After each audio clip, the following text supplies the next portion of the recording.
Hey everyone, welcome back to another week of our This Travel Tribe podcast. So today we're doing one of my favorite types of episodes, and that is where we feature a destination that would be great to take your family on vacation.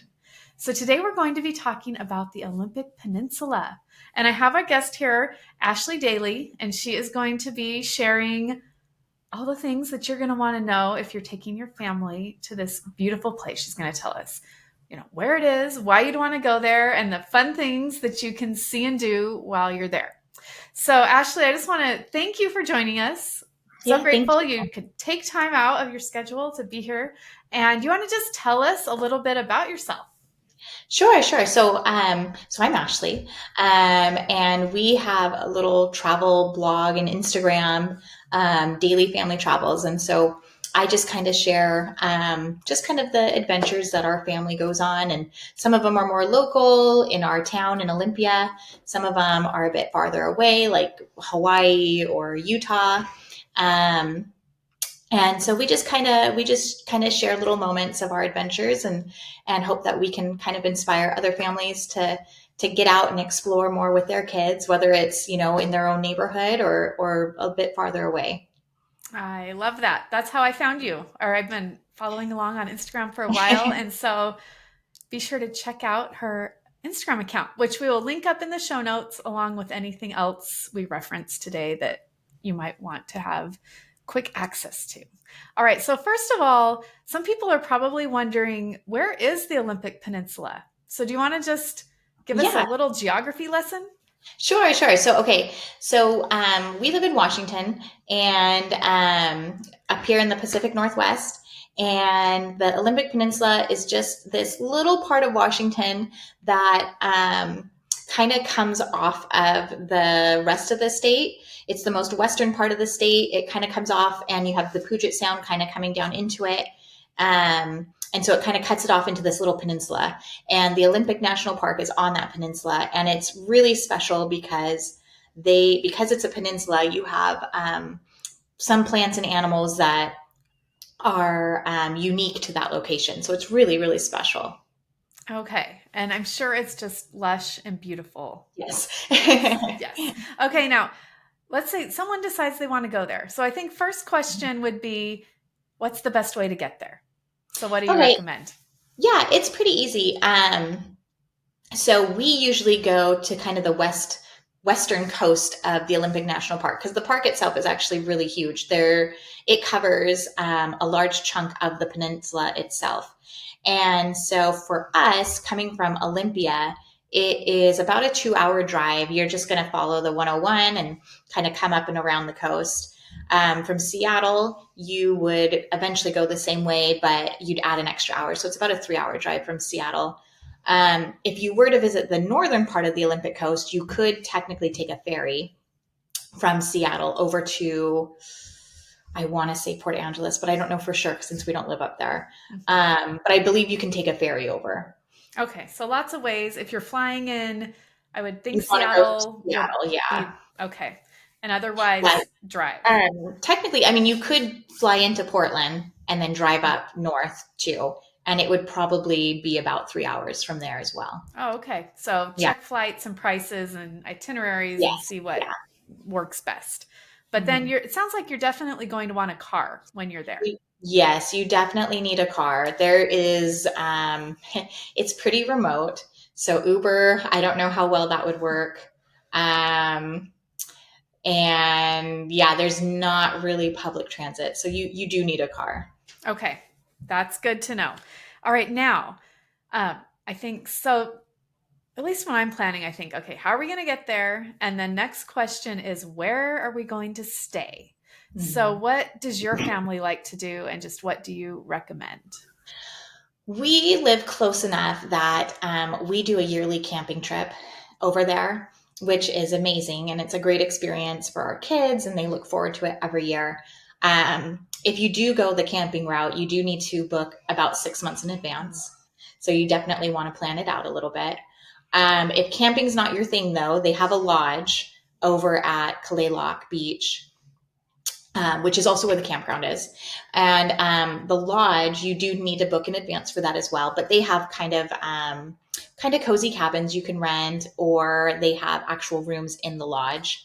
And there's a few different lodges through the national park that you can check out. There's Playlock, there's Quinault, and I think there's one up in the North Olympic National Park, Solduck, I think. Oh, and there's Crescent Lake. So there are a variety of lodges.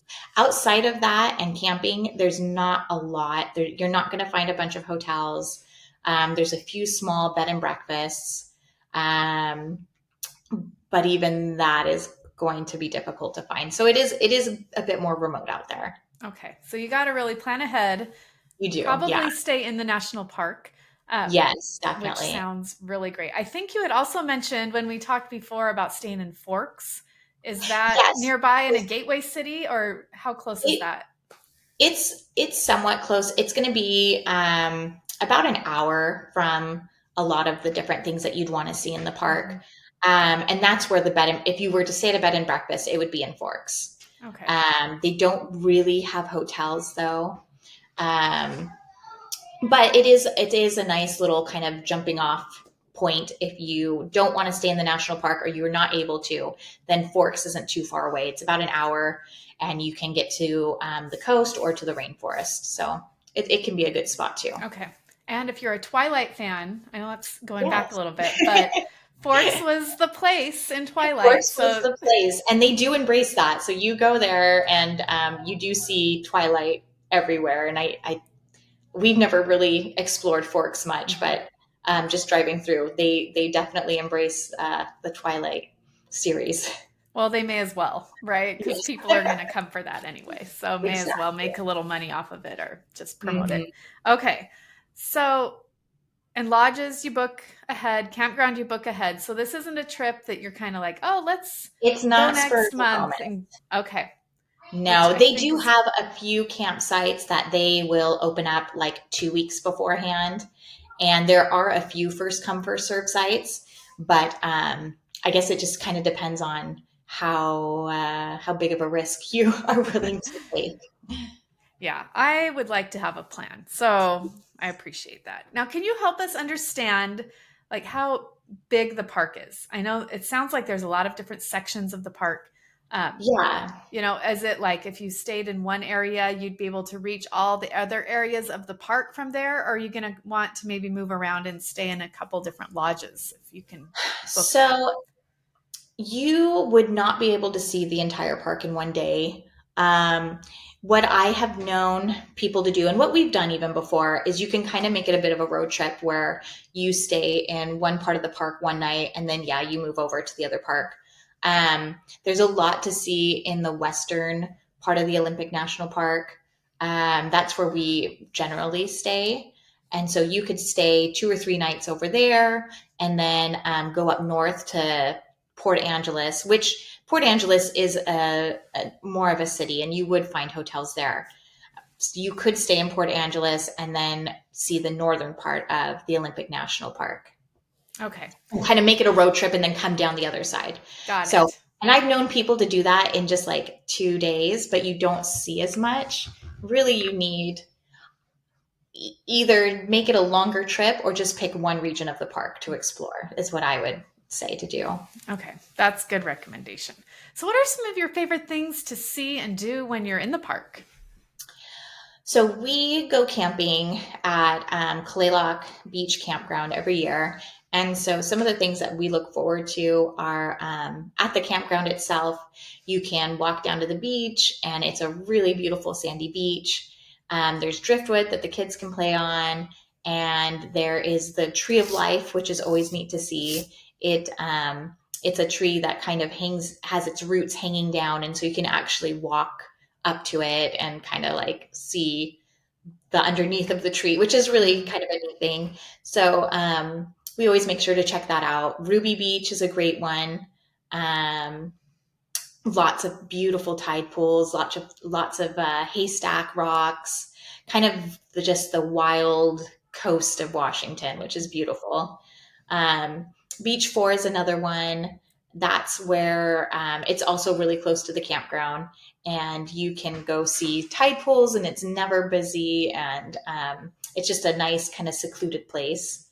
Um, we'll drive inland for about an hour, and we'll go to the Hoh Rainforest, which is supposed to be, I believe it's one of the wettest places on the continental US.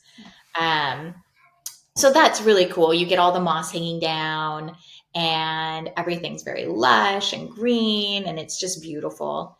So those are some of our favorite spots. We've also gone up to Crescent Lake up in the northern part of the park. And if you're able to, there's the Macaw Reservation up in the northwestern corner of Olympic National Park. And technically, it's just outside of the national park, but because you're on the Indian reservation, and they have an amazing museum where you can learn all about the culture, and then you can do a beautiful hike down to Cape Flattery, which is just really nice. So we've explored a lot. So there's a lot to see, really. Okay. So, and of course, it's going to all be outdoors, right? Um, Mhm. and what is the weather typically like? Like year round, is it pretty much the same, or is winter pretty chilly? Like, what would people expect for that? So we have mostly gone either late spring up to end of summer, and that's probably the best time to go as far as the weather goes. You're going to expect maybe some foggy mornings, but usually the sun comes out. It is Washington though, so you never know. You could end up with some rain. We've been lucky enough to have just pretty amazing weather no matter what. We make sure to pack layers. So we'll have usually we'd bring some wool base layers and make sure to bring a sweater or a jacket just in case.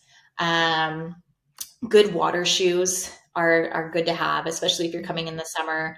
Our kids wear their Crocs, and that's pretty good for jumping around the tide pools. And they can get their feet wet, but you're not worried about their feet staying wet. Hmm. Um, in the winter, we're actually going to be doing a trip there in a couple Okay. weeks. So I haven't been yet in the winter, but I've heard that it's supposed to be just really kind of wet and moody. Um, but if you're staying in a cabin, it can be really cozy, and you can see the ocean, and you can kind of see like the winter storms coming in without actually having to be in it as much. Um, but it does get a lot of rain year round. Summer is definitely the most pleasant time to visit.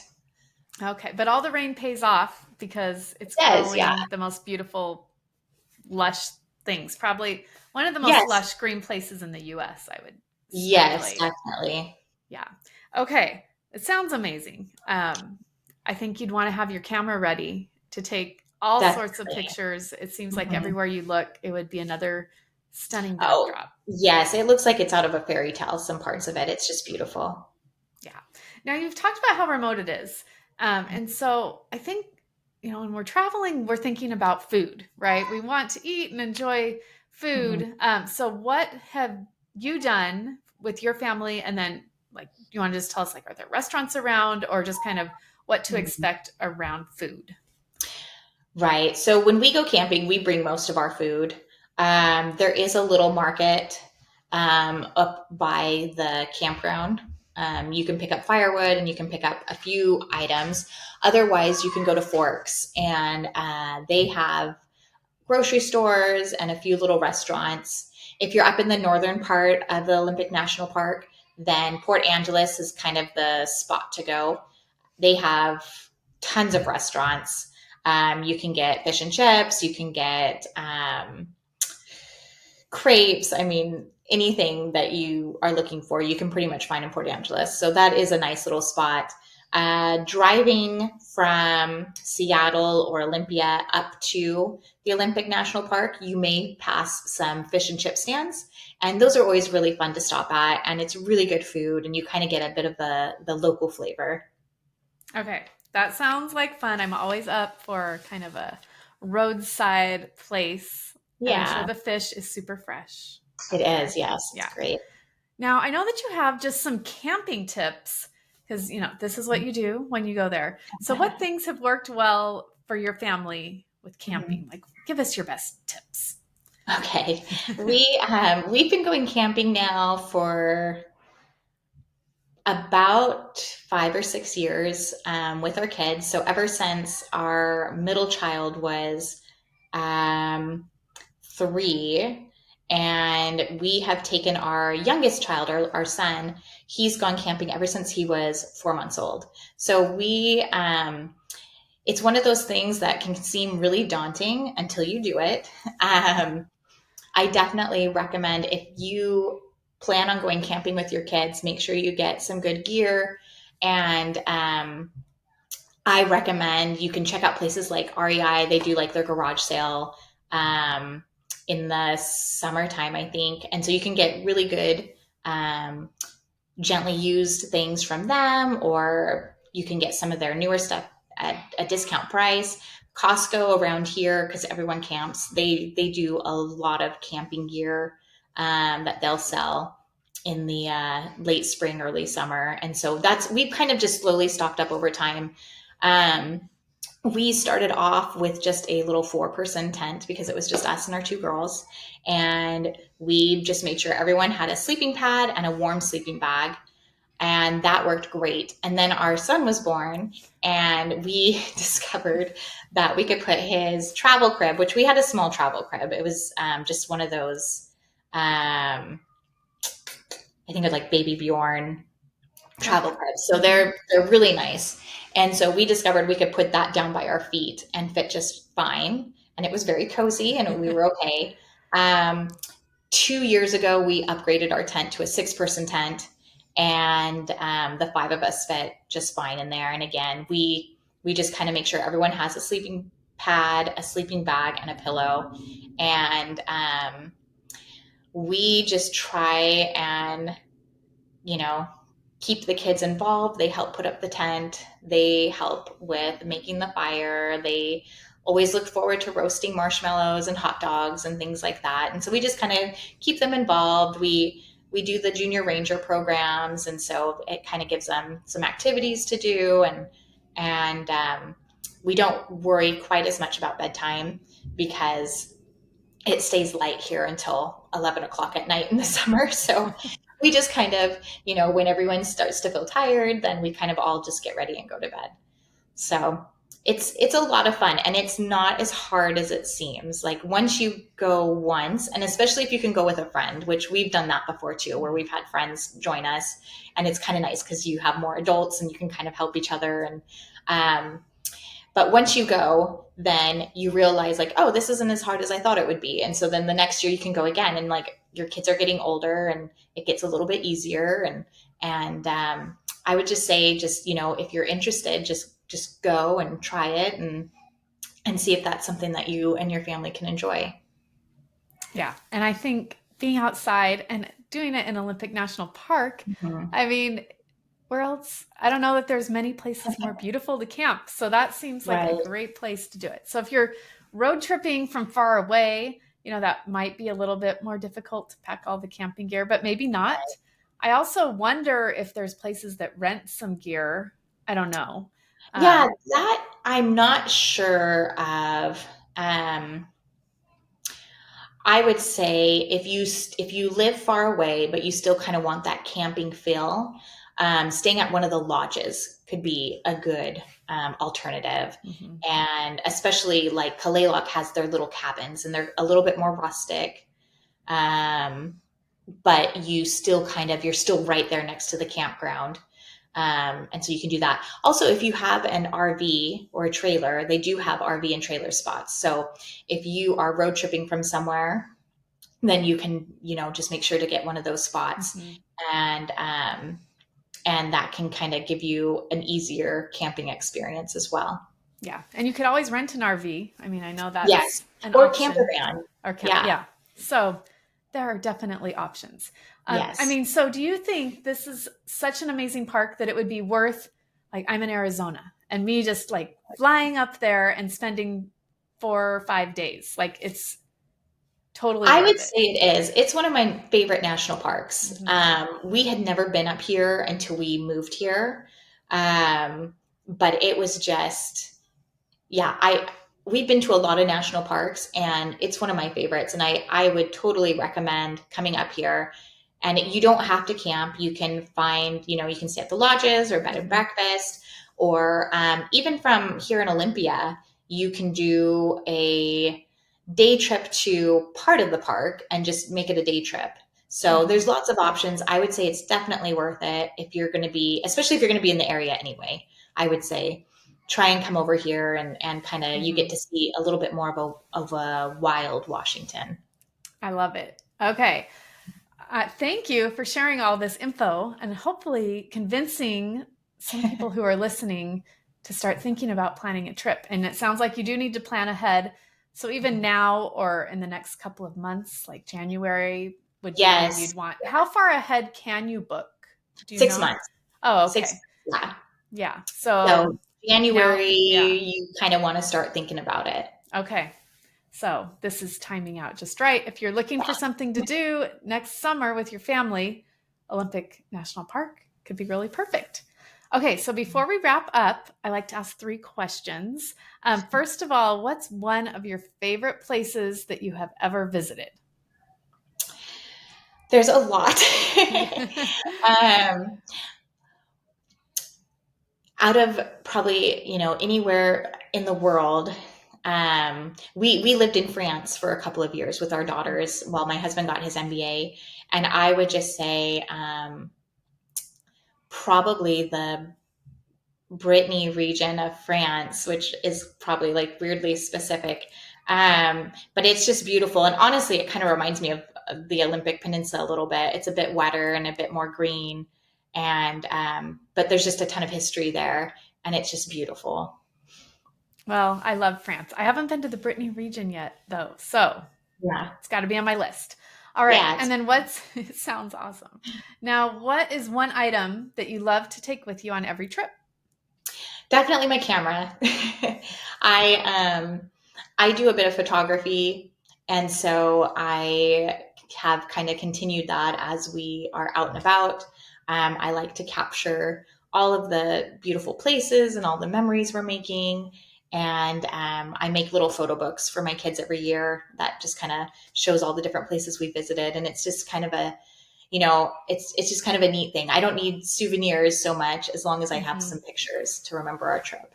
Yeah, that's the perfect souvenir for sure. Mhm. And then, where are you going next? We're actually going to Kalaloch Lodge. We're going to be All going in a right. couple of weeks just for a weekend, just to see. It should line up with the salmon coming up the Hoh River up in the Hoh Hmm. Rainforest. We want to go see the salmon and go see the rainforest when it's actually kind of like rainy. So we'll be doing that. And then actually in January, my husband and I are going to go to Tahiti to celebrate our anniversary, just the two of us. So I'm really excited. Oh, that sounds amazing. Are you Yeah. staying in one of those over the water bungalow places or somewhere Just for else? part of the trip. Okay. But we are going to just for a couple of days. So it's our 15th anniversary, and we haven't really done a lot of trips for our anniversary, especially since having kids. Hmm. So this will be one of our first trips since having kids, where it's just been the two of us, and so it'll be really neat. It'll be Oh, neat. yeah. That'll be amazing. I hope you have a Yeah. fantastic time. Thank All you. right. Well, Ashley, thank you. Do you want to just remind everyone where they can find you online? Sure, yeah. So you can find me on Instagram, Daily Family Travels. And we also have a blog, dailyfamilytravels.com. And you'll find all sorts of ideas for different trips you can do, whether they're local here in Washington or even farther out. We cover a lot of national parks. We cover all of our time from when we were living in Europe. We did a lot of road trips around Western Europe and a lot here on the West Coast too. So anything like that, and I'm happy to answer any travel questions that anybody ever has. Great. And I'm just going to note it's daily, Daley, instead Yes, of thank like you. a Yeah, day of the week. Right. Daley and Yeah. then family travels. Hmm. Yeah. Okay. Well, thank you, Ashley. It's been so fun to chat with you. Yeah, thank you. Thanks for having me. All right. Okay. I'm going to hit stop, but Okay. Hold on.